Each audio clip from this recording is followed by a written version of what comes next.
ICU અને વેન્ટિલેટરથી ગભરાવાની બિલકુલ જરૂર નથી, કારણ કે આપણે આઈસીયુની કેર પ્લસ વેન્ટિલેટરના સપોર્ટથી બહુ બધા પેશન્ટને બચાવી શકીએ છીએ. આઈસીયુને લઈને ઘણી ગેરમાન્યતાઓ છે જે આજે હું તમારી જોડે ડિસ્કસ કરીશ અને એ ગેરમાન્યતાઓને તમારી સામે દૂર કરીશ.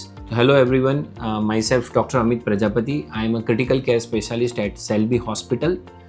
સો પહેલી ગેરમાન્યતા વિશે વાત કરીશું કે મને બહુ બધા પેશન્ટ પૂછે કે એકવાર વેન્ટિલેટર ઉપર પેશન્ટ મૂક્યું પછી પેશન્ટ ગયું. તો આને હું જવાબ આપીશ કે ના, એવું નથી. આપણે વેન્ટિલેટર પર પેશન્ટને કેમ મૂક્યું છે એ પહેલાં સમજવું પડે, કયા કારણોથી મૂક્યું છે, અને પછી જ આપણે ડિસ્કસ કરી શકીએ કે પેશન્ટને વેન્ટિલેટર પરથી કેવી રીતે નીકાળી શકીએ. બીજી ગેરમાન્યતા કે એક વખત પેશન્ટ આઈસીયુમાં આવે પછી એની હોપ જતી રહે. તો એના વિશે હું કહીશ કે એવું નથી, કે પેશન્ટને કઈ કન્ડિશનમાં કેવી રીતે લાયા છે અને એમાં ઘણા બધા ડિસીઝ એવા છે કે જેને આપણે રિકવર્ડ કરી શકીએ છીએ. એટલે અમારી જોડે કેવી રીતે પ્રેઝન્ટ થયા છે, કેટલા જલ્દી આવ્યા છે, એના ઉપર બધું નિર્ભર કરે છે કે આપણે પેશન્ટનો જીવ બચાવી શકીશું કે નહીં.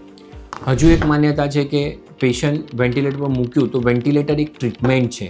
તો એ શું સાચું છે? સો વેન્ટિલેટર એક સપોર્ટ સિસ્ટમ છે. આપણે એને એકલી સોલ ટ્રીટમેન્ટ સિસ્ટમ નહીં કહી શકીએ, કારણ કે એનો જે પ્રાઇમરી પ્રોબ્લેમ છે જેના માટે વેન્ટિલેટર પર મૂક્યું છે એ સોલ્વ બી કરવો પડશે. અને જ્યારે વેન્ટિલેટરનો સપોર્ટ આપીશું, જો બંને કામ કરશે તો જ અમે પેશન્ટને ક્રિટિકલ કન્ડિશનમાંથી બહાર કાઢી શકીશું.